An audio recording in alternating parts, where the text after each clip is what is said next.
अस्सलाम दोस्तों, इनसाइड में मौज़ूम फ़खर में खुशामदीद। इस्टेब्लिशमेंट हमारे सियासी मुखालिफों के साथ मिल गई। पीटीआई ने अब बाज़ाब्ता तौर पर पब्लिकली जलसों के अंदर आकर इस्टेब्लिशमेंट को निशाने पर लेना शुरू कर दिया है और इस सूरत हाल में मौलाना फजलुर रहमान ने भी जवाबी कार्रवाई करते अपनी रवायती दिल फरेब मुस्कुराहट के साथ न सिर्फ अपने जो रद्दमल है उसके ज़रिए सियासी मुखालफिन को वो कहते हैं मिर्चें लगाना, तो ना सिर्फ उन्होंने उनको मिर्चें लगा दी बल्कि सारे का सारा क्रेडिट भी अपने ही दामन में समेट लिया। मामला कुछ यूँ है जनाब कि आपको मालूम है कि इस वक्त जो एक सर्दमोरी है वो जारी है इस्टेब्लिशमेंट और हुकूमत की सफ़ों के दौरान, और केपीके के अंदर जो बलदियाती इंतखाबात का पहला मरहला हुआ था उसके अंदर जो अवामी रद्दमल आया था पीटीआई की पॉलिसियों के हवाले से, क्योंकि जो इलेक्शंस हैं इनफैक्ट वो पब्लिक सेंटिमेंट्स को एक जज करने का एक तरीका है, और उस पब्लिक सेंटिमेंट ने ख़ास तौर पर उस जगह पर जो जिसको पीटीआई अपना होम ग्राउंड कहती है और वो तमाम एरियाज़ और वो तमाम इज़ला जहां पर पीटीआई ने 2018 के इलेक्शंस में क्लीन स्वीप किया था, उन तमाम इज़ला के अंदर पीटीआई ने इलेक्शन को हार दिया। अब इस सूरत हाल के अंदर इमरान खान साहब ने एक जानिब तो अपना पार्टी आइन ही फारग कर दिया और उसके साथ साथ जो तमाम तंजीमें थीं वो भी तोड़ दी। एक इंटरम उन्होंने सेटअप बनाया, सुप्रीम कमेटी बनाई और उसके साथ साथ चारों सूबों के अंदर एक नई तंजीम बनाई जिसके ज़रिए परवेज़ खटक साहब को एक मरतबा फिर केपीके का जो है सूबाई सदर नामजद कर दिया गया। अब परवेज़ खटक साहब ने इस इंतखाबी सूरत हाल के बाद अपना जो उनका हल्का इंतखाब है नौशहरा में वो गए और नौशहरा के अंदर उन्होंने एक अवामी इज्तिमा से ख़िताब किया। और परवेज़ खटक साहब जब अवामी इज्तिमा से ख़िताब करते हैं तब वो ऐसी गुलफशानी करते हैं जिसका इजहार पहले भी वो कई दफ़ा कर चुके हैं, उसके बाद वो मुसीबत में फंस जाते हैं। और मेरा ख्याल है कि ये इस तकरीर ने भी परवेज़ खटक साहब को एक मरतबा फिर मुसीबत में ही फंसवाना है, क्योंकि परवेज़ खटक साहब ने इस तकरीर के अंदर ये कहते हैं कि खैबर पख्तूनख्वा के बलदियाती इंतखाबात में जेयूआई की कामयाबी का क्रेडिट किसी और को देना चाहिए, किसी और को देना चाहिए, किसी और को। अब ये किसी और कौन है ये मैं आपको बताता हूँ। परवेज़ खटक साहब का ये भी कहना था कि जमीयत उलमाए इस्लाम के उम्मीदवार खुद हैरान और परेशान हैं कि उन्हें बलदियाती इंतखाबात में इतना वोट कैसे मिला। इनके तो ना पोलिंग एजेंट थे और ना ही उन्होंने कोई बाज़ाब्ता इंतखाबी मुहिम चलाई थी। अब ये जलसे से वो खिताब कर रहे हैं परवेज़ खटक साहब, ये मैं आपको बता दूं। परवेज़ खटक साहब ने कहा कि पीटीआई आज भी, कल भी एक बड़ी जमात थी और आज भी बड़ी जमात है। केपीके के जो 17 तहसीलें हैं वहाँ पर हमने फ़तह की है और जो तहसील नाज़मीन अभी मुंतखब हुए हैं जिनमें से जो आज़ाद अरकान हैं उनकी अक्सरियत इस वक्त महमूद खान साहब के साथ राब्ते में है। और जब ये हतमी इसका नोटिफिकेशन जारी होंगे तो पीटीआई एक मरतबा फिर एक अक्सरियती पार्टी को, आज़ाद उम्मीदवारों को अपने साथ मिलाकर एक अक्सरियती पार्टी के तौर पर ना सिर्फ सामने आएगी बल्कि अपनी मकबूलियत का एक मरतबा फिर सिक्का जमाएगी दूसरे मरहले के अंदर इंतखाबात का, जो भी फ़िलहाल मौखर और इलेक्शन कमीशन शायद मार्च के एंड के अंदर अब वहाँ पर दोबारा कोई शेड्यूल अनाउंस करेगा। अब ये जो परवेज़ खटक साहब ने ये जो अपनी तकरीर में ये जो किसी का लफ्ज़ इस्तेमाल किया है ये इनफैक्ट कोई अचानक बात नहीं है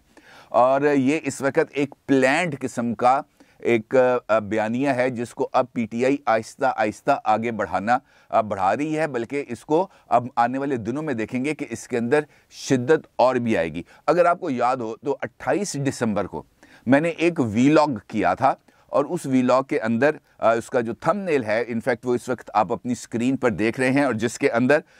ऊपर वाला जो मेन लाइन थी वो थी लेफ्टिनेंट जनरल नदीम अहमद अंजुम साहब के हवाले से, जो डीजी आईएसआई हैं उन्होंने जो पहला हुक्म जारी किया उसके हवाले से, और उसके अंदर मैंने दूसरी जो लाइन है थंबनेल की वो कहती है फवाद चौधरी के लफ्ज़ी वार,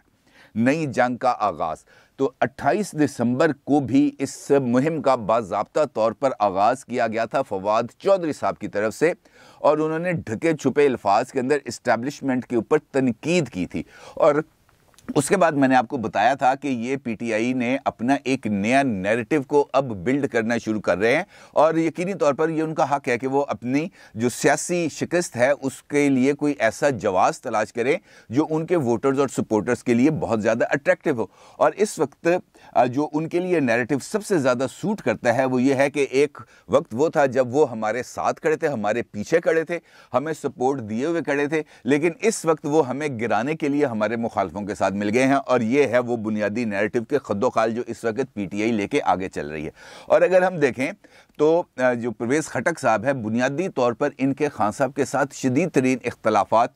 चल रहे थे, लेकिन जो उनके साथ एग्रीमेंट हुआ था परवेज़ खटक साहब के साथ वो यही था कि जनाब आपको केपीके के अंदर मुकम्मल तौर पर इख्तियारात दिए जाएंगे, उम्मीदवारों का फैसला आप खुद करेंगे और इसके साथ साथ अगर मुस्तकबिल के अंदर पीटीआई की गवर्नमेंट बनती है फेडरल गवर्नमेंट में तो वहाँ पर भी आपका शेयर किया जाएगा। और उसके नतीजे में परवेज़ खटक साहब ने ये जो नई जिम्मेदारी है उसको लेने पर ना सिर्फ आमादगी जाहिर की बल्कि उन्होंने जिम्मेदारी ले भी ली। अब जो उन्होंने ये जो अपने जो पीटीआई का जो अब नया नैरेटिव बन रहा है उसको जो आगे बढ़वाया है उसकी बुनियादी वजह भी इस वक्त यही समझ में आती है। इसके अलावा तो और कोई वजह नहीं है कि पीटीआई अपनी शिकस्त की वजूहात अपने अंदर तलाश करने के बजाय वो उसका जिम्मेदारी दे रही है इस्टेब्लिशमेंट पर, जबकि दिलचस्प सूरत हाल यह है कि हुक्मरान जमात का इशारा है इस्टेब्लिशमेंट की तरफ और जो अपोजिशन जमातें हैं वो इस बारे में ये कह रही हैं, चाहे वो मौलाना फजलुर रहमान हो चाहे वो मुस्लिम लीग नून हो, दोनों तरफ से ये बात सामने आ रही है कि ये जो केपीके के बलदियाती इंतखाबात हुए थे इन इंतखाबात के अंदर इस्टेब्लिशमेंट गैर जानिबदार रही। ख्वाजा आसिफ साहब ने चंद दिन पहले टीवी पर अपने एक इंटरव्यू में इस बात का बरमला इजहार किया था कि इस्टेब्लिशमेंट अगर केपीके के इलेक्शंस के अंदर मुदाखलत करती तो फिर जेयूआई इतने वाज़े मार्जिन के साथ इंतखाबात ना जीत पाती और जब जब इस्टेब्लिशमेंट ने हुकूमत के कंधे से हाथ हटाया है हुकूमत को शिकस्त मिली है। और यही कहना है मौलाना फजलुर रहमान साहब का भी। अब जो परवेज़ खटक साहब जो एक नई बात लेकर सामने आए हैं उसके बुनियादी जो लिंक्स हैं वो उसी तरफ ही जाके मिलते हैं, क्योंकि आपको याद है कि मैंने एक वीलॉग किया था जिसके अंदर आपको मैंने बताया था कि जो कोर कमांडर कराची हैं लेफ्टिनेंट जनरल फैज़ हमीद साहब, उनकी एक मुलाकात की जो तस्वीर हैं वो ना सिर्फ लीक हो गई थी बल्कि वो उस वक़्त जो इदारे के जो सरबराह थे उन तक भी पहुंची और ये तमाम बात हुई इलेक्शन से पहले और वो अपने साबिक इदारे के अफसरान के साथ मुलाकात के हवाले से मैंने आपको बड़ी डिटेल के अंदर ये खबर दी थी। अच्छा, उस मुलाकात के नतीजे में ये आया सामने कि जनाब फौरी तौर पर हटो बचो की सदाएं बुलंद होना शुरू हो गई कि जनाब सब किसी किस्म की कोई हलचल नहीं होगी क्योंकि ये एक दायराजती सतह पर फैसला था और उसके नतीजे में जो उनको पीछे हटना पड़ा और जो केपीके के अंदर इलेक्शन है उसकी फ़ज़ा को साजगार करना पड़ा। और चूँकि पीटीआई जो है वो बैसाखियों पर चलने की आदी हो चुकी है, लिहाजा उसके लिए ये फ़ैसला सियासी मौत साबित हुआ क्योंकि उसके नतीजे में जो अवामी रद्द-ए-अमल था उसका ना सिर्फ बरमला इजहार हुआ बल्कि केपीके के अंदर पीटीआई के अपने ख़ास जो इज़ला हैं उन इज़ला के अंदर पीटीआई का मुकम्मल सफाया हो गया और उसका अब गुस्सा इस तरीके से निकल रहा है। आने वाले दिनों के अंदर मैं आपसे ये बार बार कह रहा हूँ कि फरवरी के लास्ट वीक तक आप ये देखेंगे कि इस नैरेटिव के अंदर आहिस्ता आहिस्ता इजाफा होगा। अभी सेकंड लेवल की सेकंड टियर की लीडरशिप की तरफ से बात आ रही है और गुजरते दिनों में ये आपको जो बात है ये एस्टेब्लिशमेंट के हवाले से ये आपको टॉप टियर की तरफ से भी सामने आएगी और फिर और मामलात इस तरफ और ज़्यादा आगे बढ़ना शुरू हो जाएंगे। क्योंकि कल के जो 2 वीलॉग्स थे उसके अंदर भी मैंने आपको इसी सिमत में इशारा किया था कि इमरान खान साहब के जो अज़ाइम हैं वो ख़तरनाक हैं और उन अज़ाइम को पाया तकमील तक पहुँचाने के लिए ये जो चूल्हे पर हंडिया चढ़ाई गई है इसके नीचे जो आग है उसकी शिद्दत में इजाफा करना इस वक्त पीटीआई की सियासी मजबूरी है। अब एक तरफ पीटीआई का ये वाला मामला है, दूसरी जाने मौलाना फजलुर रहमान साहब हैं जो इस सूरत हाल से बहुत ज़्यादा जो है वो लुत्फ़ ले रहे हैं क्योंकि मौलाना फजलुर रहमान साहब ने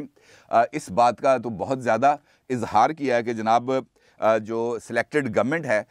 उसके ऊपर से जो सपोर्ट है वो ख़त्म हो चुकी है और उनकी सपोर्ट ख़त्म होने के नतीजे में लोगों का जो राय है वो ना सिर्फ खुल के सामने आई है बल्कि हमारी फेवर में आई है और जिसका इजहार परवेज़ खटक साहब ने किया कि जेयूआई के उम्मीदवारों को तो खुद ही इस बात का अंदाज़ा नहीं था। अब मौलाना फजलुर रहमान ने इस सारी सूरत हाल पर पेशावर में जेयूआई खैबर पख्तूनख्वा की मजलिस शूरा का इजलास में उन्होंने शिरकत की और उस इजलास से खिताब किया। मौलाना फजलुर रहमान ने यह कहा कि हमने 3 साल कौम को मौजूदा सेलेक्टेड हुकूमत के अज़ाइम और मुल्क के ख़िलाफ़ होने वाली साजिशों से आगाह किया।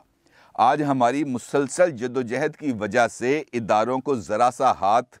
खींचना पड़ा और नतीजा आपके सामने है और अगर ये हाथ मुकम्मल तौर से हटा दिया जाए और हट जाए तो फिर उसके नतीजे में हुक्मरानों के तमाम अज़ाइम खाक में मिल जाएंगे। अब एक जानिब मौलाना फजलुर रहमान साहब ने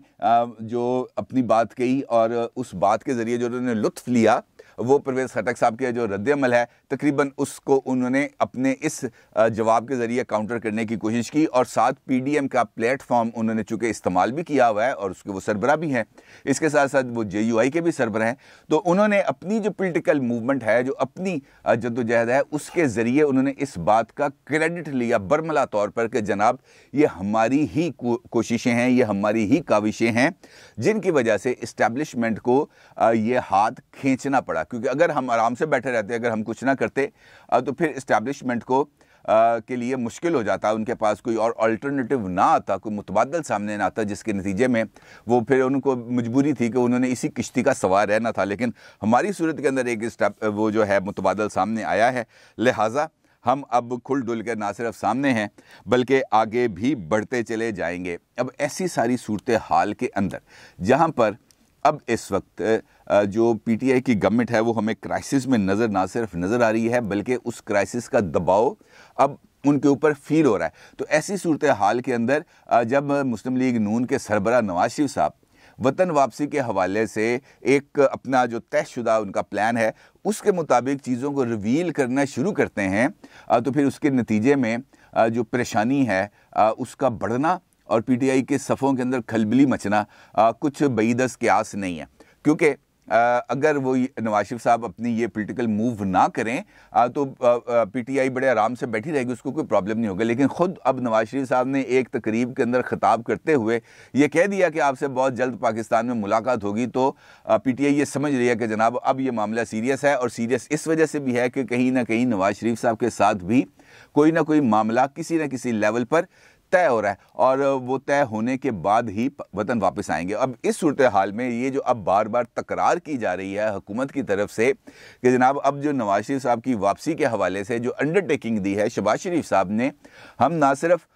उस अंडरटेकिंग को दोबारा लेके जा रहे हैं कोर्ट में बल्कि कोर्ट से ये ऑर्डर लेने की कोशिश करेंगे कि जनाब नवाज शरीफ साहब को वापस लाया जाए। क्योंकि अब अगर नवाज शरीफ साहब खुद आते हैं तो हुकूमत ये समझती है कि ये उनकी सियासी साख के लिए बहुत बड़ा धचका होगा। लेकिन अगर वो खुद नवाज शरीफ साहब को इंग्लैंड से अपने किसी भी कोर्ट ऑर्डर से या अपने किसी भी एग्रीमेंट के ज़रिए अगर उनका हुआ है कोई बरतानवी गवर्नमेंट के साथ, वो नवाज शरीफ साहब को डीपोर्ट करके अपने जहाज़ में हथकड़ी लगाकर बिठाकर पाकिस्तान लेके आते हैं तो ये उनके लिए एक सियासी फतह, वो समझते हैं कि इससे हमारी सियासी फतह होगी। नवाज शरीफ साहब कोर्ट ऑर्डर के ज़रिए आए, नवाज शरीफ साहब अपनी मर्ज़ी के ज़रिए आए, नवाज शरीफ साहब